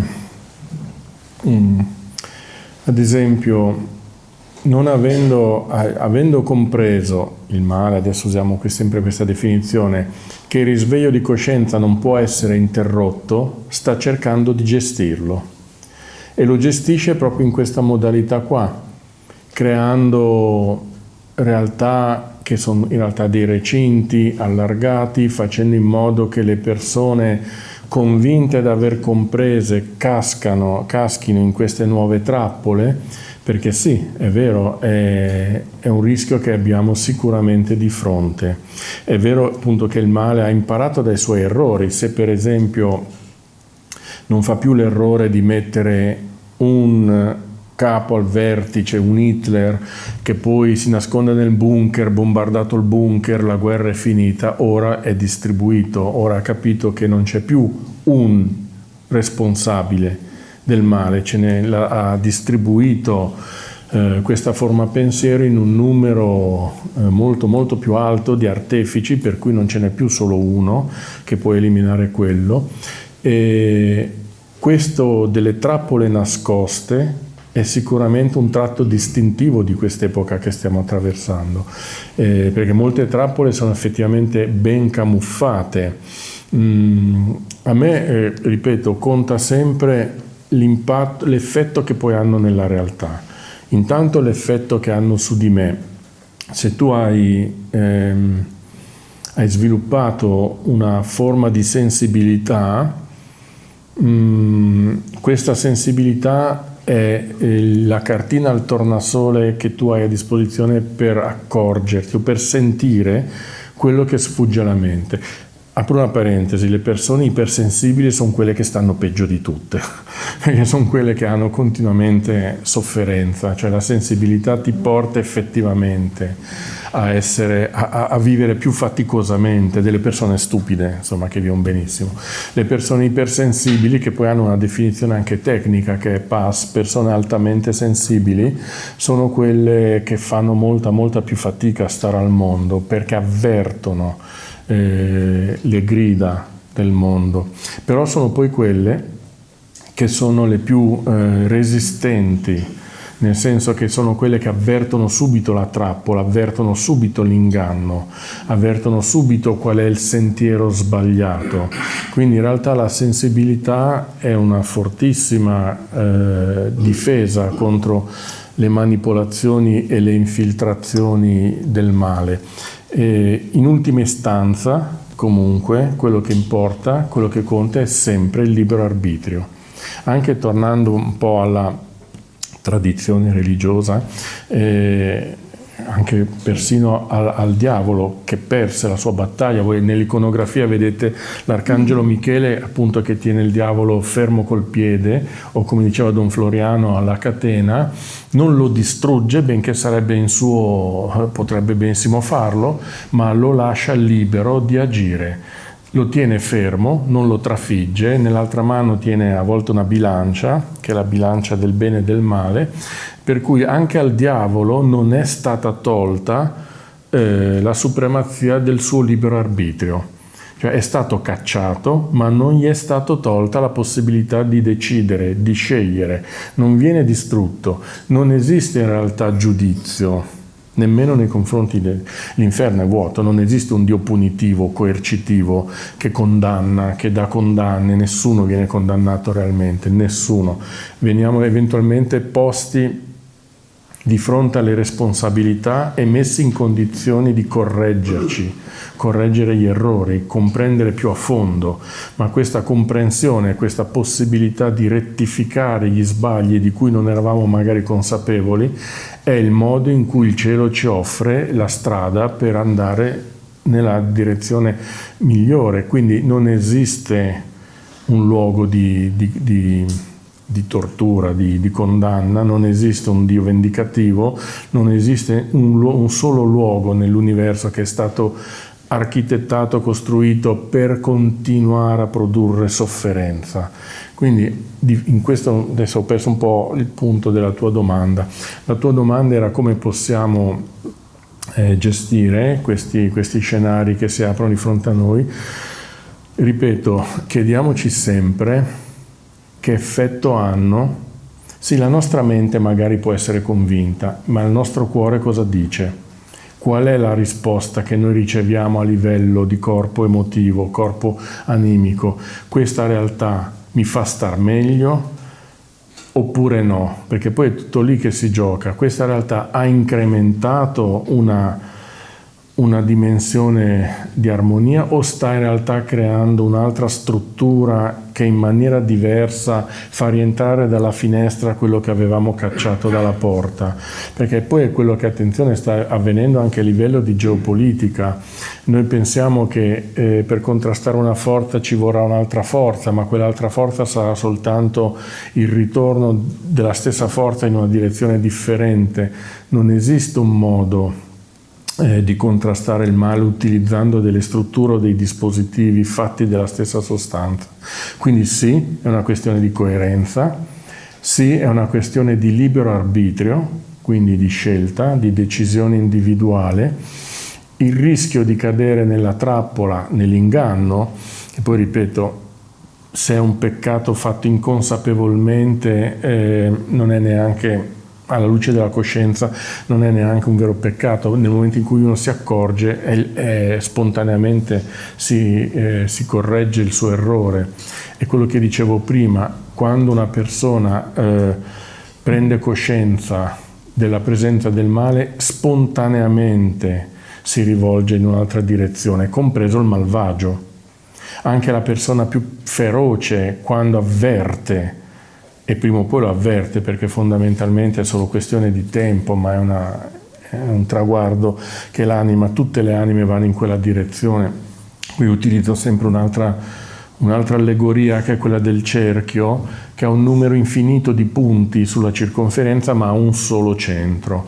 Quindi questi punti infiniti rappresentano le infinite possibilità dell'esperienza umana, alcune antitetiche, quindi esperienze estremamente buone, belle, estremamente brutte, ma da qualunque punto della circonferenza uno parta come scelta, convergono tutti i punti infiniti verso un solo centro. Quindi anche il peggior volontario o involontario artefice dei disegni del male arriverà al giorno in cui si accorgerà. Anche questo è un precedente storico, sempre in quella stagione del secolo scorso. Ad esempio c'è un libro di Ghitta Sereni che ha incontrato diversi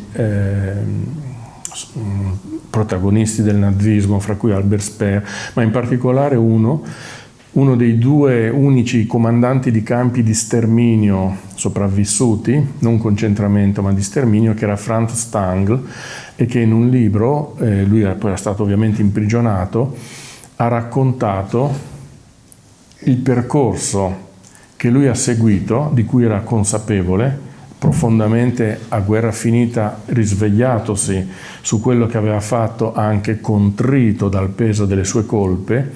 Infatti il giorno dopo che ha terminato il ciclo di interviste è morto nella sua cella di morte naturale, quindi che fa pensare che l'anima a quel punto, avendo comunicato, dato comunque chiarezza di quello che aveva fatto, ha scelto di andarsene. E lui racconta che questo ingresso questa forra infera che fu lo sterminio nazista e di cui lui è stato uno dei protagonisti, essendo il comandante di un campo di sterminio, e non lo nega, lui racconta che quotidianamente migliaia di famiglie andavano alla morte sotto il suo comando, ed è interessante notare che lui non era consapevole di quello fino a che la guerra non è finita.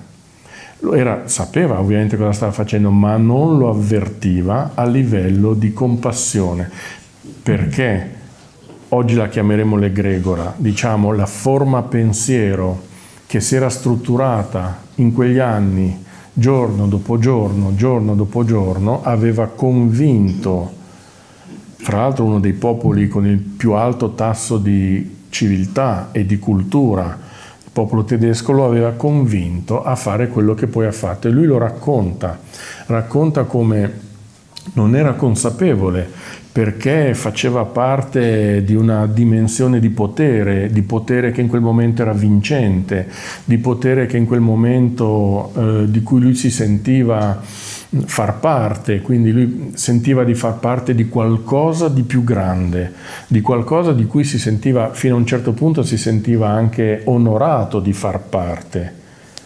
Di colpo poi si è reso conto che questo inganno, questa forma pensiero, questa potente forza infera che in quel momento agiva sulla terra, lo aveva reso cieco verso quello che realmente era il significato, il senso di quello che stava facendo. Infatti lo ammette: se l'avessi saputo, se fossi stato consapevole allora come lo sono oggi, sarei andato spontaneamente in una camera a gas insieme alle altre vittime, perché all'improvviso lui ha sentito di essere come loro, però non era consapevole. Allora questo stordimento della mente, questa ipnosi, che è appunto una forma pensiero condivisa, costruita artificialmente, sorretta da forze molto potenti, molto anche sovrasensibili, è tale che ti può rendere cieco, ti può stordire, ti può far perdere il senso. Questo è un po' il rischio, come dicevi tu Cristina, che stiamo correndo adesso. Se non manteniamo un cuore vigile, è possibile che queste forze antievolutive, sfruttando gli scandali, lo scandalo Epstein, le guerre, i genocidi, eccetera, eccetera, creino una forma pensiero che a noi può sembrare salvifica, ma che in realtà sarà soltanto una rinascita dalle ceneri, come un'araba fenice, dello stesso archetipo che ora sta uscendo di scena. Sì, è un rischio, è sicuramente una cosa su cui dobbiamo essere molto molto attenti. Il modo per esserne attenti appunto è non utilizzare soltanto le categorie della razionalità mentali, se no, come dici tu, poi succede che uno finisce col dire beh sì, però è una guerra giusta, beh sì, però fanno bene, sì, buono, ma continuare a mantenere quantomeno il focus del flusso di pensiero su quella dimensione confinante, diciamo, con la spiritualità, che è la sensibilità. Se questa cosa in qualche modo mi crea una ferita o mi fa sentire a disagio o mi sembra, ho la sensazione che non funzioni, che non sia la cosa, ecco che lì dobbiamo assolutamente impedire che quella idea, quella forma pensiero si infiltri nella nostra mente, altrimenti, come Franz Stangl, comandante di un campo di sterminio, convinto di far parte di un disegno molto più grande e importante, di cui lui era anche orgoglioso di far parte, portato a diventare uno dei più feroci esecutori di un disegno che in realtà era tutto l'opposto di quello che lui pensava. Ripeto, noi ci immaginiamo i demoni, i criminali come persone trucide, eccetera, ma come era appunto nel caso dei gerarchi nazisti, come anche nel caso di Franz Stangl, erano persone assolutamente normali, con un grado di cultura anche superiore alla media, tutta mentale però, una cultura molto molto razionale, ovviamente un patrimonio di valori che forse oggi non avrebbe neanche più senso, ma non erano affatto sprovveduti e non erano di certo criminali. Sono quelli che poi hanno compiuto i peggiori crimini dell'umanità.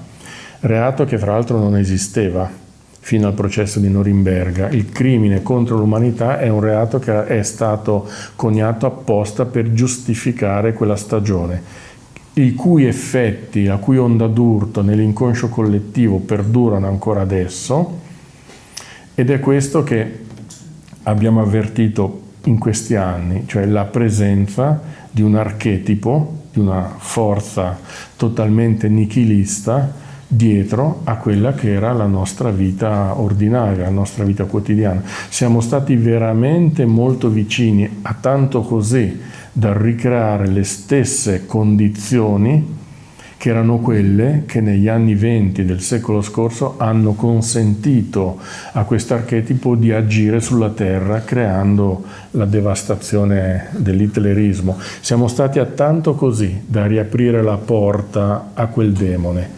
ma non ha riuscito, questa volta non gli è riuscita. Ha trovato una barriera formatasi in ognuno di noi, un numero sempre maggiore di persone che hanno respinto quel disegno. Guardate che stanno tentando di riportarlo da altre direzioni, in altre modalità, ma è sempre lo stesso archetipo. È quello che noi dobbiamo conservare integro adesso, è questo senso che abbiamo sviluppato di riconoscere tutti i travestimenti del diavolo, che possono essere appunto di molti modi, molte modalità diverse, ma sono sempre travestimenti. E questo è un momento in cui infatti sta cercando di riproporsi, e sono le trappole a cui tu accennavi. Bisognerà fare attenzione se un domani qualcuno sulla scena pubblica, anche internazionale, dovesse presentarsi come quello che porterà finalmente l'ordine, l'equilibrio, la pace. Rimaniamo allerta, rimaniamo attenti, insomma.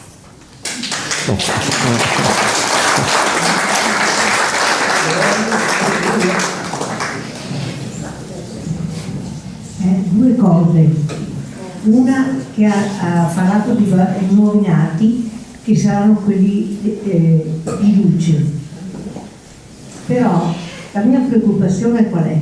Quella che appena nati fanno le iniezioni che poi si vedono gli effetti.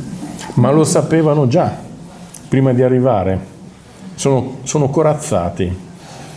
Due, allora, abbiamo sofferenza di fronte a un animale, vediamo un animale sofferente e abbiamo una sofferenza, quella che non abbiamo di fronte a un umano, perché adesso succede qualcosa, sono tutti pronti per filmare col telefonino senza fermarsi magari a dire come stai, come non stai, aiutarlo a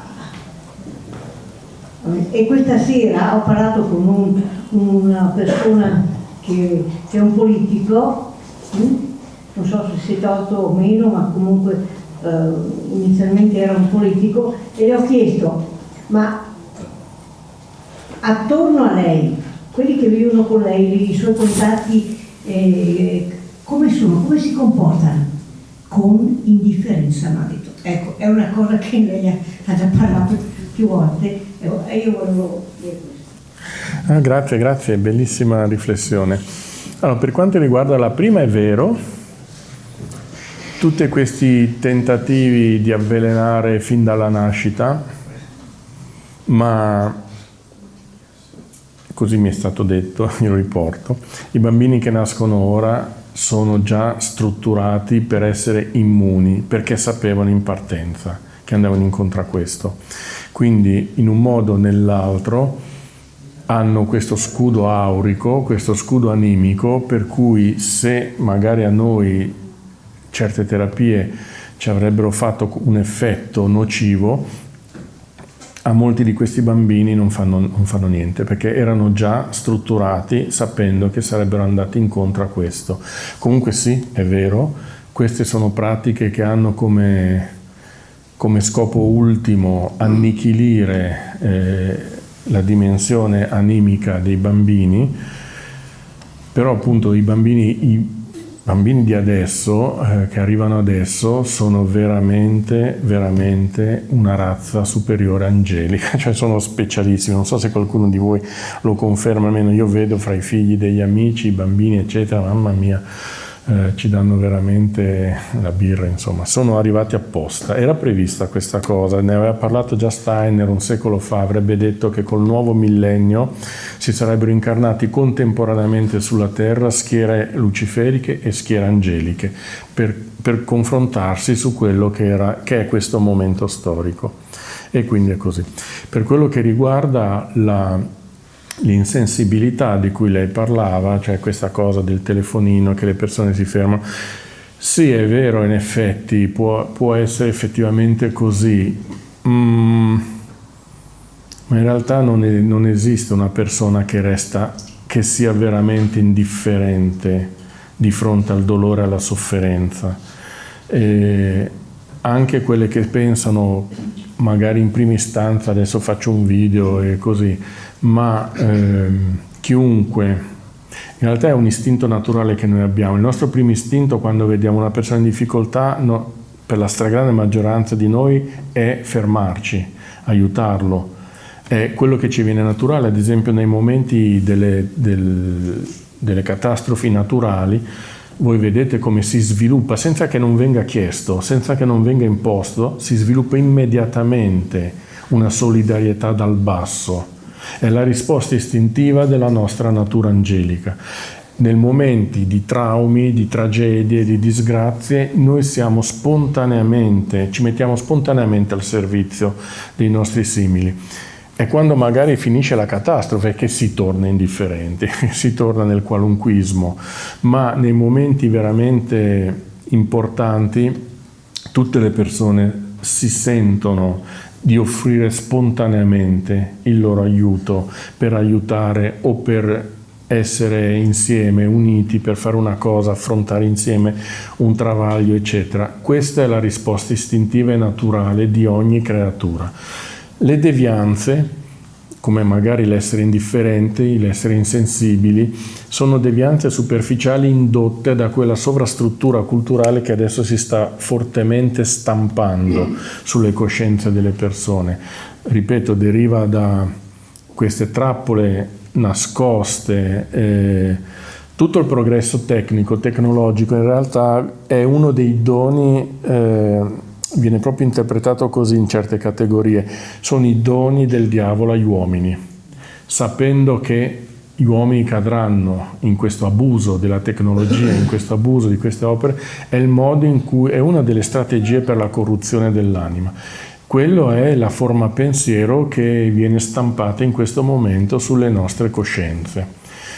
Però non è dominante, non lo vedo dominante, non è una cosa realmente dominante questa, anzi, quando mi è capitato di essere testimone o comunque presente in un momento in cui si verificava un qualcosa di traumatico, io ho visto che la risposta di tutte le persone in quel momento presenti era di risolvere la crisi, alleviare il trauma, come se ci fosse un incidente stradale, tutti si rendono disponibili per aiutare in quel momento, o qualunque altra catastrofe, tutti hanno come prima risposta istintiva aiutare il compagno, il fratello, il vicino, l'amico, la persona che in quel momento è in difficoltà.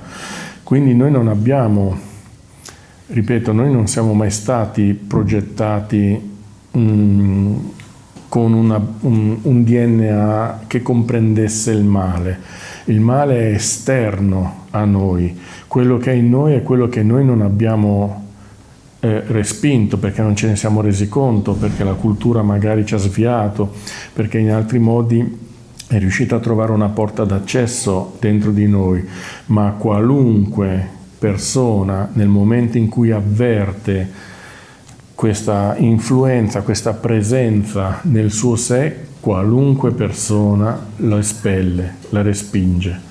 È soltanto quando non si è consapevoli, quando c'è ignoranza, che si diventa indifferenti. L'ignoranza può essere corretta, appunto, però non bisogna essere così pessimisti nei confronti della tendenza alla positività insita, innata in ogni creatura, perché anche nel regno animale è esattamente così. Ogni essere vivente ha una naturale inclinazione verso ciò che produce armonia e tende ad allontanarsi, a respingere tutto ciò che produce caos, sofferenza e dolore. Questo è il nostro codice genetico angelico. Tutto il resto sono tutte infiltrazioni, impalcature culturali, sovrastrutture che ci vengono tramandate e che noi stiamo cominciando a decodificare, stiamo cominciando a comprendere fin dove noi agiamo e fin dove siamo agiti. In questo caso una forma molto efficace di azione è cominciare a essere quella parte di noi che è più consapevole. Quindi essere, divenire quella parte è il modo migliore per agire nella realtà.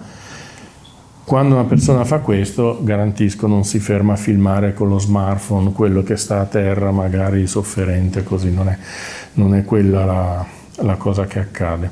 Quello che accade in ognuno di noi è quando prende contatto con questo sé profondo, quando appunto avviene questo meccanismo, questo risveglio del sé, quello è il punto di non ritorno. Quella persona non potrà più accettare il compromesso, non potrà più accettare di entrare, di scendere a patti con l'ombra, perché dell'ombra non ne vuole più sapere.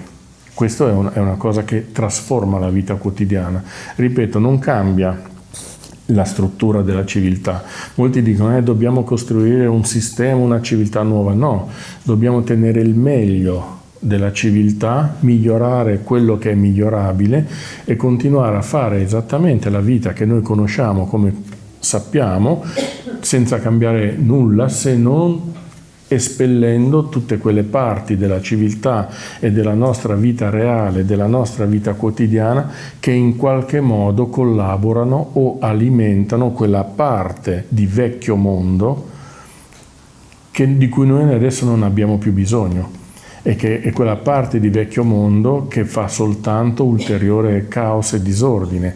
Non cambia la realtà, cambia il modo in cui noi stiamo nella realtà, cambia la nostra relazione con la realtà, cambia la nostra forma pensiero, la nostra coscienza, e la realtà tende a diventare nel tempo coerente con la coscienza, con la forma pensiero di chi vive in quella realtà. Quindi ogni persona ha la responsabilità di creare un'onda di pensiero che, ripeto, si espande all'infinito, attraversa tutti e in ognuno reagisce a seconda della sua risonanza. Quindi ogni persona ha il potere di trasformare la realtà dal piccolo verso il grande. Tutti gli insegnamenti, molti insegnamenti, i maestri spirituali dicono sempre, come regola di vita, cominciate con poco e da vicino. Non vi viene chiesto di trasformare il mondo, di fermare le guerre, eccetera. Vi viene chiesto di cominciare con poco e da vicino a cambiare il mondo. Questo è tutto quello che ci viene chiesto di fare. Quindi non si può dire ma io cosa posso fare, io non conto niente, sono tutte chiacchiere, eccetera. No, tu puoi cambiare il mondo e lo puoi fare cominciando con poco e da vicino. Niente di più, niente di meno, è tutto qui quello che ci viene chiesto.